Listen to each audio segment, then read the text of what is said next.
Dieu en toute vérité en Jésus-Christ vous parle encore aujourd'hui. Nous sommes le mardi. Nous vous parlons du royaume des dieux en toute vérité en Jésus-Christ.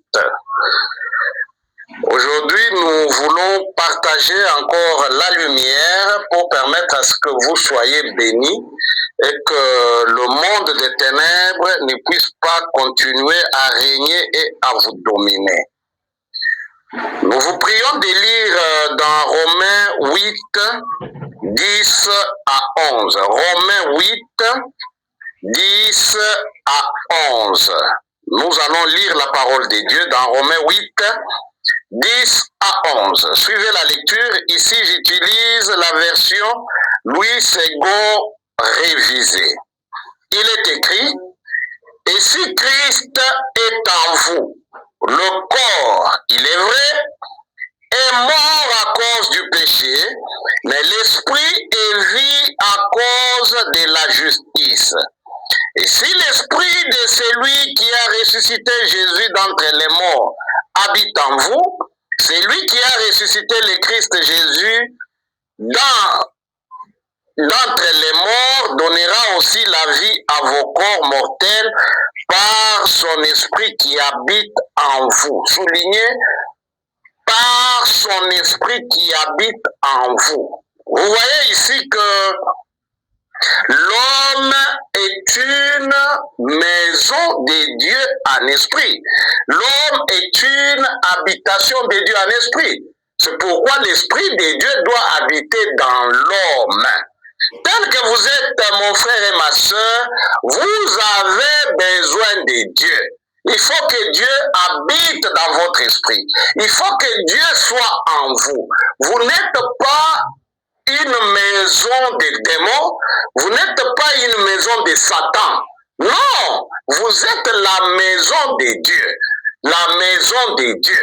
Donc c'est Dieu qui doit habiter en vous. Chacun d'entre vous là où il est, la question qu'il faut se poser, moi je prie le Seigneur, moi j'adore, je suis pasteur, je suis ancien, je suis diacre, je suis diaconesse, je suis intercesseur, intercesseuse.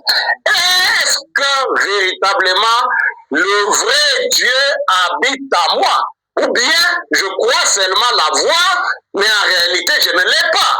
C'est ça là la question qu'il faut se poser. Est-ce qu'il habite réellement en vous? Ou bien vous avez cru des lèvres seulement, mais en réalité Dieu n'habite pas en vous. Voilà. Et ici je viens vous dire que s'il n'habite pas en vous, cela amène la crainte. Vous êtes terrorisé par vos ennemis. Vous tremblez devant vos ennemis. Vous avez des doutes. Même quand vous priez, vous avez comme l'impression que vos prières n'arrivent pas. C'est comme si vous n'avez pas de réponse.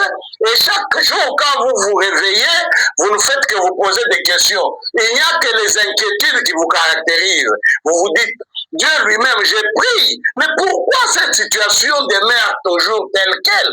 Pourquoi ça ne marche pas toujours? Pourquoi? C'est là qu'il faut se demander. C'est là qu'il faut se demander. Est-ce que c'est le véritable Dieu qui habite en moi? Oui ou non? Comment expliquer que le grand Dieu, le Dieu très haut, le Dieu tout-puissant, peut être en toi, peut être avec toi, mais ta vie, il n'y a que des larmes qui coulent, ta vie, il n'y a que de pleurs, il n'y a que des soucis, les choses ne marchent pas. Le tableau est peint toujours en noir, le tableau est sombre, le tableau de ta vie. Quand tu regardes, non, toi, il n'y a que des échecs qui te caractérisent. Alors qu'il dit que vous serrez la tête et non la queue. Mais quand tu regardes ta vie à toi, en réalité, ça reflète la queue. Ça ne reflète pas la tête. Pourquoi cette situation? Pourquoi cette situation? Et pourquoi tu traînes toujours dans une situation désastreuse comme ça?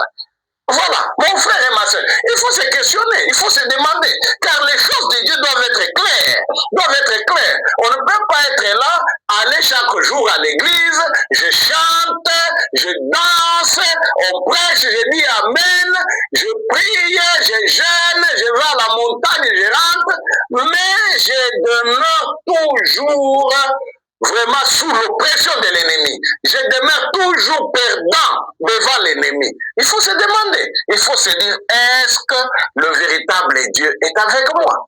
Est-ce que le véritable Dieu est avec moi? Voilà. Comment expliquer que le grand Dieu peut être toujours perdant? Comment le grand Dieu peut être avec moi qui est toujours la suite des défaites et des défaites? Et quand je rencontre des serviteurs, des pasteurs, les prophètes ne font que me consoler. Non, sois patient, tout et tout. Il est vrai qu'un enfant de Dieu peut passer par des épreuves. Or, les épreuves doivent avoir une fin. Et à la fin, ça doit être l'élévation. Mais toi, tu ne peux pas compter des années. Depuis que tu as cru en Jésus-Christ, tu ne reflètes que la queue. Dans ta vie, c'est la queue et non la tête. Non, ça ne va pas. Tu es une fille. Toutes les filles du quartier, on épouse bien, elles ont une belle vie, même celles qui ne sont pas plus belles que toi, celles qui ne sont pas plus intelligentes que toi. Mais qu'est-ce qui fait que toi là, tu dois toujours rester lié, bloqué par la sorcellerie de ta famille, de ton environnement? Est-ce que Dieu n'est-il pas capable de te sortir de cet emprisonnement, de ces cachots de la sorcellerie où on t'a mis? Mon frère et ma soeur, nous devons nous demander. Il est écrit que ce grand Dieu habite en vous. Hein? Il habite en vous. Son esprit qui habite en vous. Comment le grand Dieu peut habiter en moi, mais que ma vie reste toujours celle de la souffrance, de la misère, des échecs? Non. Et si Christ est en vous, hein, bien-aimé, dans Romains 8 que nous venons de lire là. Et si Christ est en vous, le corps, il est vrai, est mort à cause du péché, mais l'esprit est vie à cause de la justice. Oui, la justice c'est Dieu. Quand Dieu est en toi, ça veut dire déjà à ce niveau-là, tu as la vie éternelle. Tu as la vie éternelle. À un moment, le corps va mourir, mais toi, tu vas continuer à vivre. Ça, nous disons Amen. Nous passons au 11e verset. Il dit, et si l'esprit de celui qui a ressuscité Jésus d'entre les morts habite en vous, vous voyez? C'est lui qui a ressuscité le Christ Jésus d'entre les morts, donnera aussi la vie à vos corps mortels par son esprit qui habite en vous. Ici, bien aimé, on ne parle pas seulement de la vie éternelle à ce niveau. On ne parle pas seulement de la vie éternelle à ce niveau. Il est vrai que c'est lui, donc Dieu, l'éternel, va donner la vie à vos corps mortels.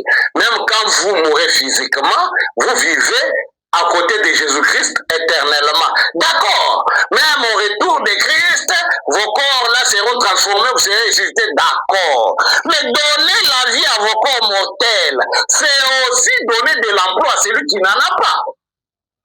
Celui qui par lui-même ne pouvait pas facilement réussir, mais il peut maintenant réussir encore grâce à qui? Grâce à ce grand Dieu qui doit habiter, qui habite en lui. C'est lui qui était ensorcelé. Dieu le désenvoûte.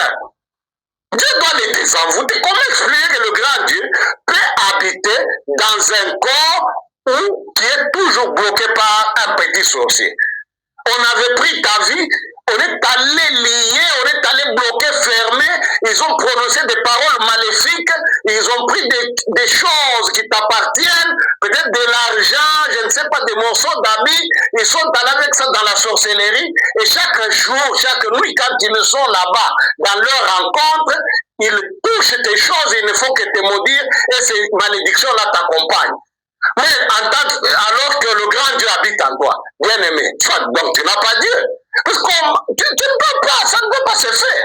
Qu'un sorcier puisse continuer à prononcer des paroles maléfiques contre quelqu'un qui a Dieu et que ces malédictions-là puissent caractériser la vie de celui-là. Non, non, non. Ça, c'est ce que nous rejetons au royaume de Dieu en toute vérité en Jésus-Christ. Dieu s'est révélé à nous comme un Dieu de victoire, un grand Dieu, un Dieu tout-puissant, c'est-à-dire capable de faire tout ce qu'il veut, capable de renverser vos ennemis, capable d'écraser vos ennemis, de paralyser, de calciner toute forme de malédiction dans votre vie. Et c'est là au nom de Jésus-Christ. Voilà. Donc, vous ne pouvez pas continuer dans la médiocrité. votre esprit. Ça, c'est du non-sens. C'est du non-sens. Vous devez vous réveiller, bien-aimés. Vous devez vous réveiller, bien-aimés. Vous devez vous réveiller. Réveillez-vous. Ne continuez plus à suivre ces enseignements de distraction qui vous font dormir. Et vous êtes là, vous dites, bon, non. En disant ceci, nous ne vous disons pas que non, vous ne pouvez pas avoir des combats, vous ne pouvez pas avoir des difficultés. La vie des combats, c'est la vie de l'enfant de Dieu. Mais dans ces combats, tu dois être plus que vainqueur. C'est là au nom de Jésus-Christ. Tu ne dis pas au nom de Jésus-Christ seulement à la bouche, mais quand il est en toi, c'est lui qui opère tout en toi. Et cela doit se vivre au niveau de ton corps, au niveau de ton corps, au niveau de ta vie, au niveau de ton travail. Partout où tu es dans ton environnement, tu dois maintenant imprimer une terre comme jamais auparavant. On doit sentir qu'un enfant de Dieu évolue dans cet environnement. On doit voir qu'un enfant de Dieu est là. Tu ne dois plus rester lié, bloqué, mais dans l'église, fidèle, pasteur, on peut même te faire du n'importe quoi, on met des fétiches, tu es le premier à être pris dans le piège de l'ennemi, tu en souffres, et finalement tu dois chercher des solutions chez des féticheurs, tu dois maintenant amener des racines, ainsi de suite, te faire des incisions pour te guérir. Non, nous disons non à cela. Un enfant de Dieu, c'est quelqu'un qui doit déjà refléter le royaume de Dieu sur cette terre. C'est comme ça qu'il est écrit dans la deuxième prière que Dieu a donnée au monde à travers Jésus-Christ. Que ton règne vienne, que ta volonté soit faite sur la terre comme elle est faite au ciel. La volonté de Dieu, c'est la victoire, c'est la réussite, c'est que la lumière puisse régner et non les ténèbres. C'est ça la volonté de Dieu. Comment dans ta vie, le ténèbre doit continuer à régner? Nous venons te révolter, bien-aimé. Nous venons te révolter, te dire que cet évangile d'échec-là, il faut rejeter. Il faut recevoir la vraie parole de Dieu, la lumière qui vient de Dieu, c'est l'enseignement du royaume de Dieu que nous prêchons en toute vérité et en Jésus-Christ pour vous communiquer la victoire. Nous vous la communiquons maintenant au nom de Jésus-Christ.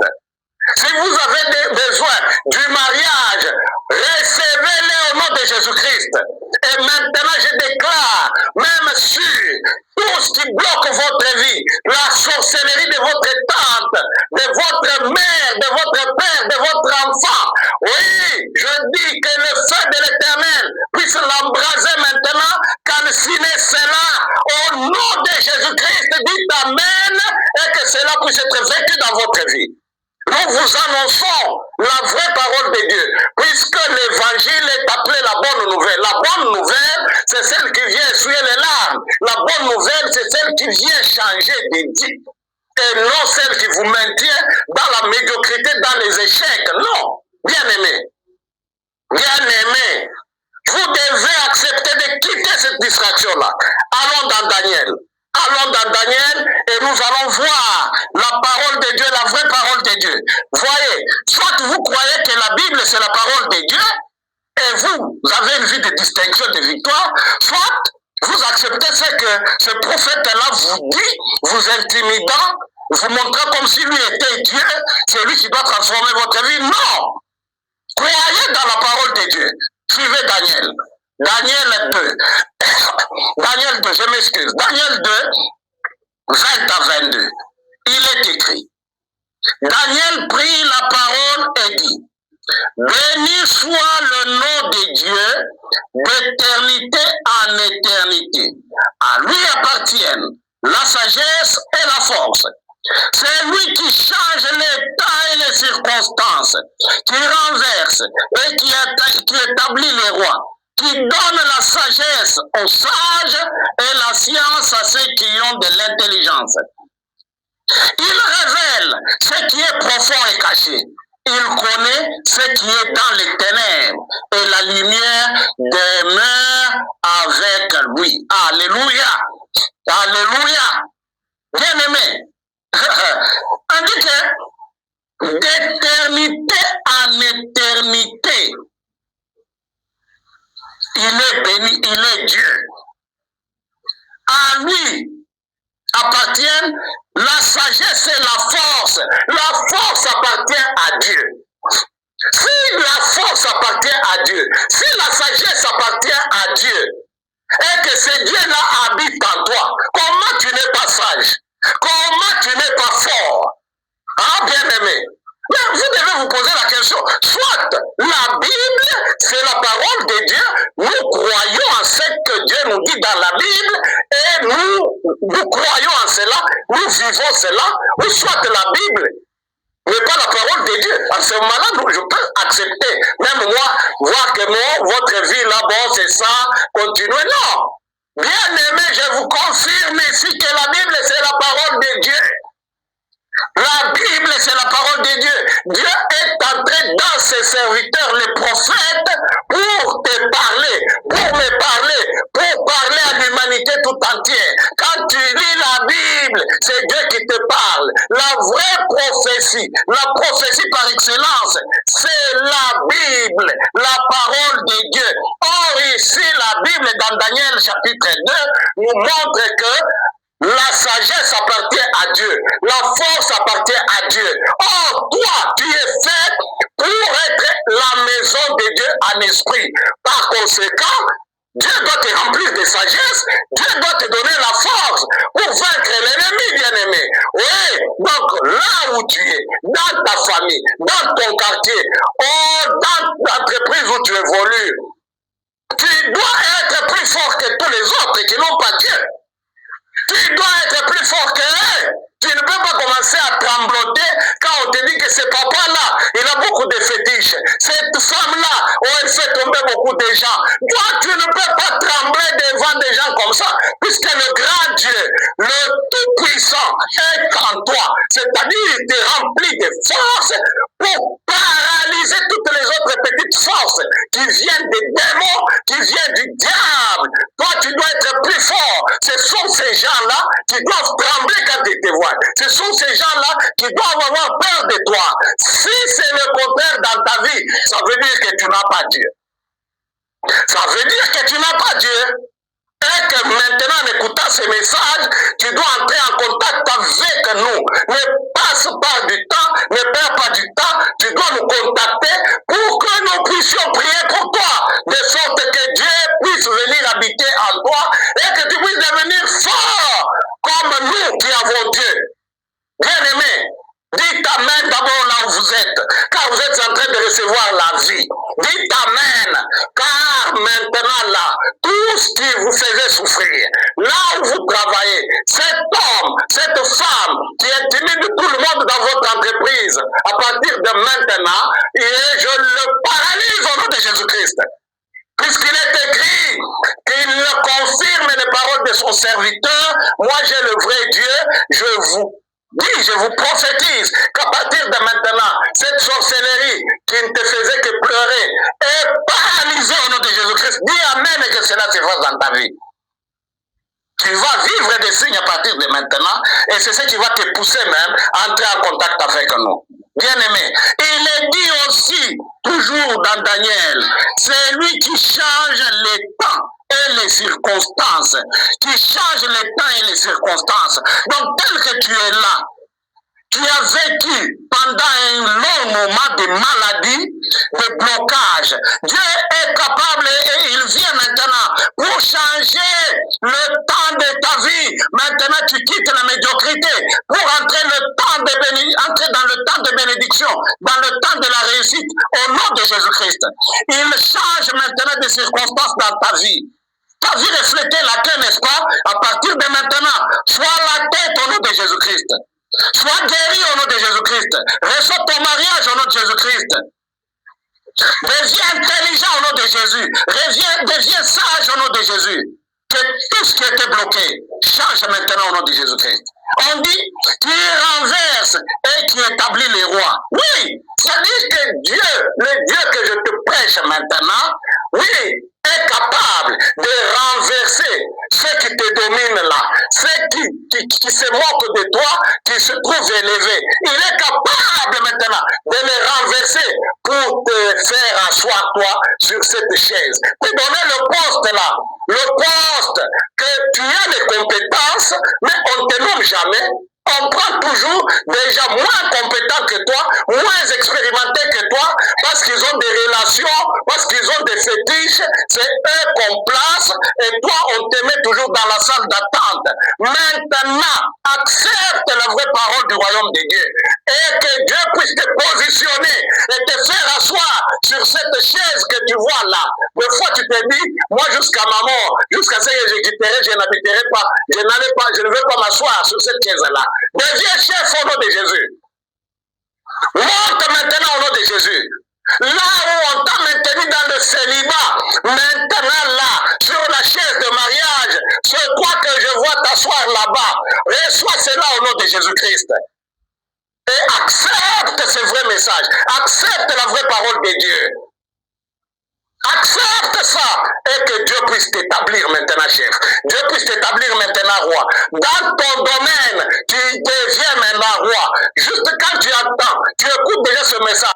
Tu crois et tu te dis que moi je vais appeler le pasteur pour qu'il puisse appeler ce grand Dieu afin qu'il vienne habiter à moi. Juste déjà quand tu m'écoutes là et tu prends cette décision dans ton cœur, Dieu voit ton cœur. Il te voit là où tu es. C'est pourquoi maintenant je te confirme que mon Dieu, le Dieu que je prêche maintenant, je vois, il te ramasse du fumier, il te ramasse là où tu étais, il t'établit maintenant, il t'habille maintenant de respect, d'honneur, il te nettoie et il te fait de toi roi. Il fait de toi roi comme il a pris Esther qui était une femme quelconque et il a renversé Vasti, la reine Vasti, pour faire d'Esther reine. Et toi aussi, tous les petits sorciers de ta famille qui t'étaient bloqués, d'abord eux, que le feu de l'Éternel les atteigne, les paralyse, les neutralise au nom de Jésus-Christ. Et même ceux-là qui sont sans Dieu, qui ont des démons en eux, qui sont supérieurs à toi, maintenant qu'ils soient tous renversés au nom de Jésus-Christ. Et que maintenant, toi, enfant de Dieu, toi qui acceptes le vrai message, mets-toi maintenant là, assieds-toi maintenant, oh, je t'y mets de force au nom de Jésus-Christ et tu vas témoigner. Il est aussi dit ceci. Il révèle ce qui est profond et caché. Il connaît ce qui est dans les ténèbres et la lumière demeure avec lui. Donc vous voyez que si le grand Dieu habite en toi, s'il habite en toi, mais on ne peut pas concevoir le mal par tes ennemis et que ce mal-là puisse t'atteindre. Il est écrit que l'ennemi ne le surprendra pas. Quand Dieu parle de David dans le psaume, il dit que l'ennemi ne le surprendra pas. Comment toi, l'ennemi te surprend? Chaque jour sont des pleurs. Tu te réveilles comme ça, tu avais un petit $100, une maladie qui entre dans la maison, qui exige à ce que tu puisses dépenser $300. Je m'excuse.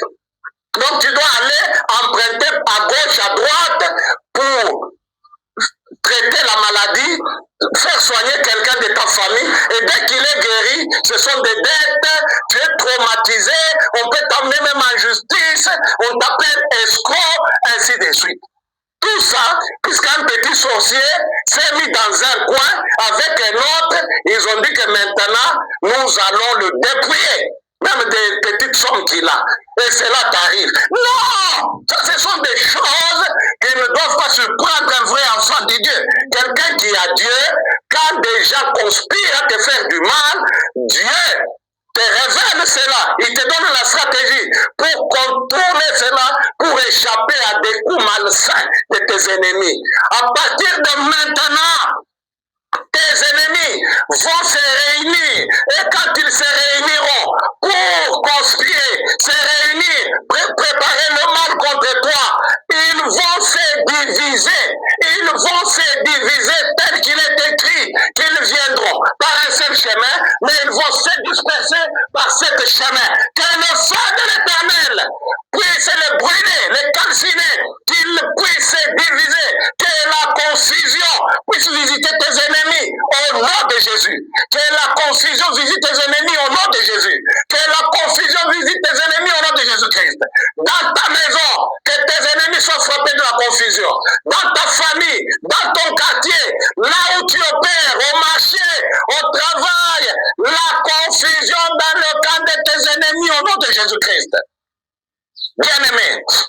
vous avez Dieu, vous devenez extraordinaire.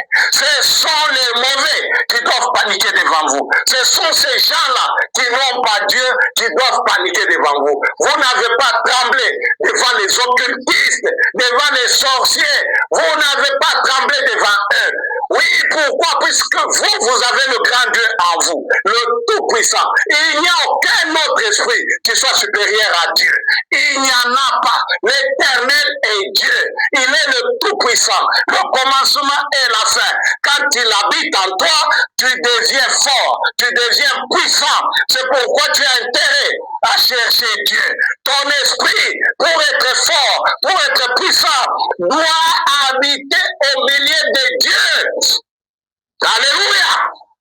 Alléluia. Ton esprit doit habiter au milieu de Dieu, bien-aimé. Tu dois être en Dieu. Ça veut dire dans le royaume de Dieu. Tu dois être caché. C'est comme dans une char de combat, bien blindée. Quand l'ennemi tire, ça touche, ça ne fait rien. Mais quand toi tu lances, ça c'est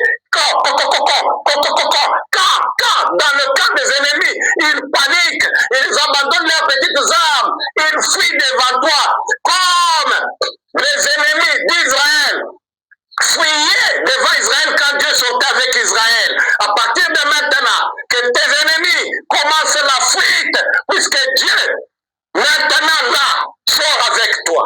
Partout où tu vas, tes ennemis sont en train d'abandonner leurs armes. Dis Amen, bien-aimé, et reçois cela. Ils fuient, ils abandonnent leurs armes, et toi, tu deviens victorieux. C'est ça le vrai message. Quand tu as Dieu, ton esprit est caché dans Dieu, on ne peut pas t'atteindre et te détruire, bien-aimé. Même quand quelque chose t'arrive, c'est pour permettre à ce que la gloire de Jésus-Christ puisse s'éclater, se faire voir aux yeux de tout le monde. Pas quand le problème arrive, ça doit te nuire, te détruire, et tu restes là, minable, en train de pleurer. Non. Le vrai message, la vraie parole de Dieu, le vrai Dieu quand il arrive en toi, c'est pour te rendre fort. Quand tu te caches à lui, c'est pour devenir puissant. C'est pour te distinguer dans tout ce que tu fais. Lisons, Jean 14. Cherchons la parole de Dieu. Jean 14. Bien-aimés, nous sommes dans les choses de Dieu. Nous sommes dans les choses de Dieu.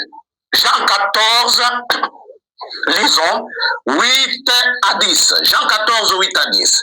Il est écrit, Philippe lui dit, Seigneur, montre-nous le Père, et cela nous suffit. Jésus lui dit, il y a si longtemps que je suis avec vous, et tu ne m'as pas connu, Philippe. C'est lui qui m'a vu, a vu le Père. Comment dis-tu, montre-nous le Père? Ne crois-tu pas que je suis dans le Père et que le Père est à moi? Les paroles que je vous dis, je ne les dis pas de moi-même. Et le Père qui demeure à moi, c'est lui qui fait les œuvres. Alléluia. Alléluia. Alléluia. Dites Amen là où vous êtes. Acclamez, acclamez pour Dieu. Acclamez pour Dieu.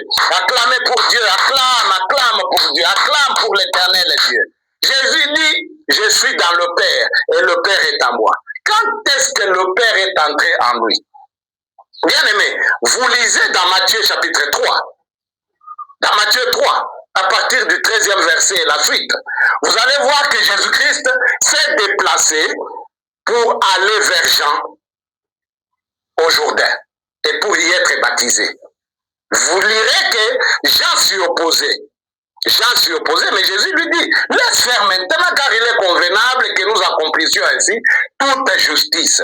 C'est comme ça que Jean prend Jésus et le plonge dans l'eau et le baptise.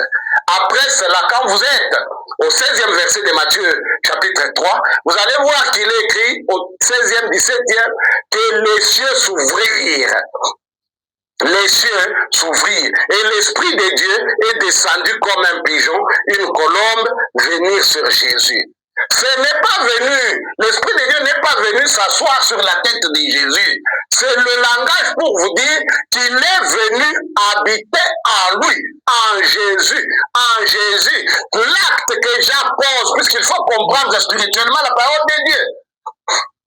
Il ne faut pas voir ça physiquement à la lettre, que nos gens, c'est Jourdain physique. Oui, il est vrai que c'était un Jourdain physique, les gens voient tout ça. Mais le langage est spirituel, la parole de Dieu est esprit et vie. Donc Jean introduit Jésus dans le royaume de Dieu. Il introduit Jésus dans Dieu. Et il pose aussi le grand Dieu dans Jésus. C'est comme ça que Jésus-Christ, après ça, le ministère commence et il dit ici que je suis dans le Père. Donc, être dans le Père, dans Dieu, c'est pour notre sécurité. Et le Père est à moi. Quand le Père est à moi, ça veut dire il te rend fort, il te rend puissant maintenant. Ce n'est plus toi qui agis, c'est lui qui agit au travers de toi. Et là, dans le combat maintenant, dans tous les combats, puisque vous parlez toujours des combats spirituels, le vrai combat spirituel, ce n'est pas en sursautant, en tapant les pieds par terre, en criant, non! En réalité, en toi, il n'y a pas de Dieu. Tout ça, c'est du bruit et les sorciers le savent. Les démons le savent. C'est pourquoi, malgré tout ça, malgré tes jeûnes, malgré tes prières, ta situation reste la même. Il n'y a que le corps qui change. Tu deviens moche, tu changes, tu abîmes ta peau, tu n'as plus de beauté, tu es jeune fille, mais tu deviens minable. Quel est cet homme qui va t'aimer dans cet état? Tu te fais souffrir pour rien. Tu te fais souffrir pour rien. Il faut chercher à avoir Dieu dans ton esprit. Il faut venir nous chercher. Il faut nous contacter même par téléphone pour que nous puissions prier pour toi. Poser le vrai Dieu en toi. Et c'est quand il est en toi que tu deviens extraordinaire. C'est quand il est en toi que tout change dans ta vie, bien-aimée. Le vrai combat spirituel, c'est chercher à ce que ton esprit puisse habiter au milieu de Dieu qui t'a formé en esprit. Le vrai combat spirituel, c'est avoir Dieu dans ton esprit. C'est pourquoi Jésus dit, le Père est à moi. Moi, je suis dans le Père et le Père est à moi. Voilà. Donc moi Jésus, j'habite au milieu de Dieu. J'habite en lui. Et lui, le grand Dieu, habite en moi. Tel que Jésus est, tel que nous sommes. Ça veut dire, nous, les vrais disciples de Jésus-Christ, nous habitons au milieu de Dieu, dans Dieu. Et le Dieu est en nous. À ce moment-là, nous pouvons poser les actes que notre leader, notre maître, notre Dieu Jésus-Christ pose. Quels sont ces actes? Guérir les malades, délivrer les captifs, changer des situations.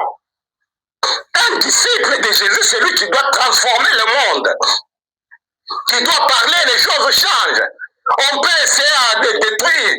Il a des révélations, il a des rêves, il échappe à tous ses ennemis. Quand ils viennent vers lui, ils ne savent plus le trouver puisqu'il est averti. Toi, quand on veut t'arrêter, on amène des gens pour te faire du mal.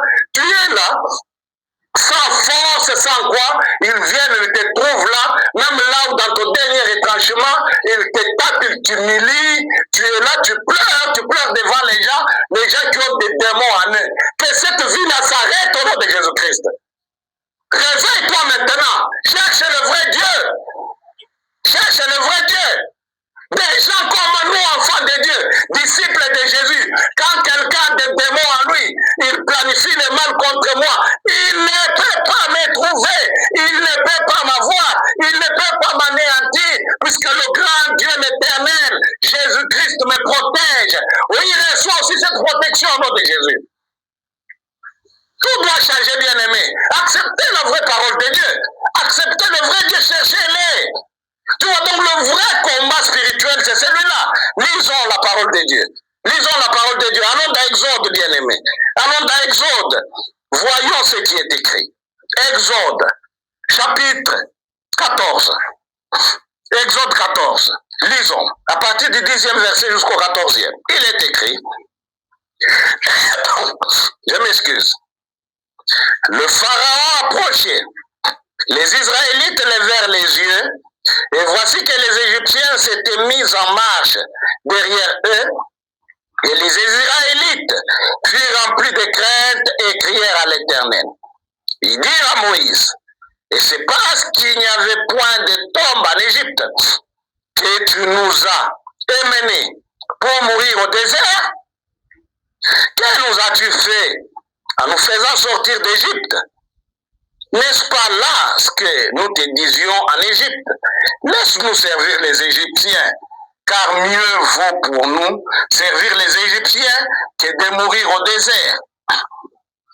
Moïse répondit au peuple, soyez sans crainte, restez en place et voyez comment l'Éternel va vous sauver aujourd'hui.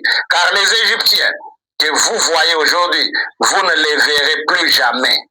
L'Éternel combattra pour vous et vous gardez le silence. Il est écrit, l'Éternel combattra pour vous. Et vous faites quoi? Gardez le silence. Bien-aimés, quand vous avez Dieu en vous, vous n'avez pas besoin, je répète encore, d'aller dans des séminaires de 30-40 jours, là où on adore des lèvres seulement, mais en réalité, il n'y a pas Dieu. Quand vous avez Dieu en vous, vous pratiquez la parole de Dieu. Vous vivez la parole de Dieu. Vous êtes un vrai enfant de Dieu, un vrai disciple de Jésus qui accomplit les œuvres de Jésus.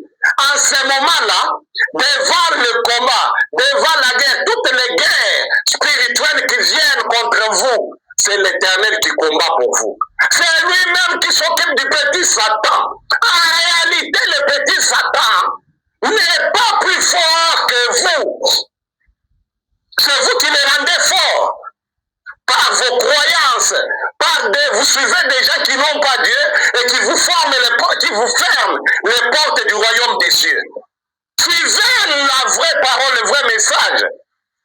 L'Éternel, si vous croyez, vous acceptez que ça, c'est la parole de Dieu. Tel qu'il a combattu pour Israël, il a anéanti Égypte, Pharaon et son armée. Oui, recevez aussi la victoire au nom de Jésus-Christ. Que vos ennemis tombent aussi au nom de Jésus-Christ. Que la sorcellerie qui a bloqué tes matrices, qui a détruit tes trompes, soit paralysée au nom de Jésus-Christ. Que la vie entre dans ton ventre. Sois une mère au nom de Jésus-Christ.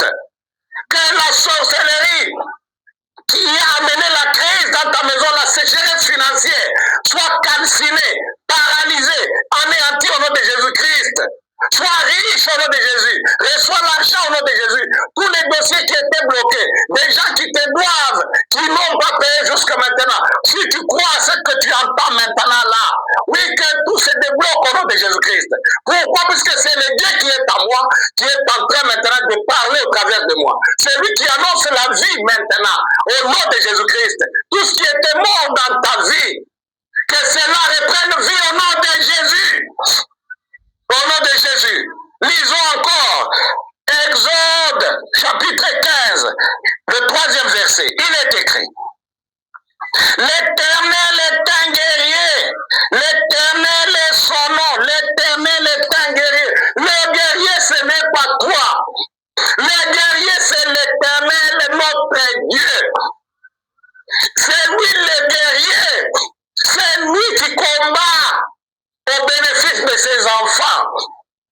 C'est lui qui combat. Quand tu as Dieu, bien-aimé, tu es fort. Quand tu as Dieu, tu es en sécurité. Quand tu as Dieu, c'est la réussite. Quand tu as Dieu, c'est toi qui intimides. C'est toi qui terrorise. C'est toi qui fait trembler le monde. Les occultistes tremblent devant toi. Là où tu travailles, tu es déclarant, tu es douanier. Tous les occultistes qui sont là, oui, maintenant, c'est ton tour de dominer si tu acceptes le vrai message. C'est toi qui dois maintenant dominer. Tu dois dominer. Et qui te mettent des crocs en jambes. Ils sont là en train de rendre ton travail compliqué. À partir de maintenant, c'est leur travail qui sera compliqué. Toi, tu vas avoir beaucoup de clients. Tu vas déclarer, gagner beaucoup d'argent. Toi, tu vas avoir des postes. Tu seras élevé en promotion. Là où tu es, au nom de Jésus-Christ. Dans l'entreprise où tu es, je ne sais, tu es à Kolwezi, dans une mining, à Lubumbashi, je ne sais où. dans le monde entier, dans l'agence où tu travailles. Maintenant, c'est toi qui mets, qui donne les ordres. C'est toi maintenant qui chantes et les autres dansent ta musique maintenant. Toi, tu ne dois plus danser la musique qui est donnée par les occultistes. Non, ces occultistes-là ont des démons en eux. Ils ont des démons en eux. Les démons sont des esprits que Dieu a créés. Le Dieu a fait, donc tel qu'il les a fait, il est capable de les détruire. S'il habite en toi et toi en lui, oui, ces petits démons-là, oui, c'est leur sang maintenant. Ils doivent, les occultistes, quand ils te regardent, ils doivent venir vers toi te dire, non, amène-nous là où tu pries.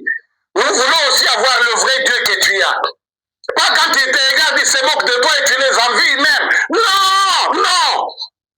Quand tu dois voir le Tout-Puissant, l'Éternel est un guerrier, l'Éternel est son nom. C'est lui qui combat. Bien-aimé, les sorciers viendront encore pour te faire du mal.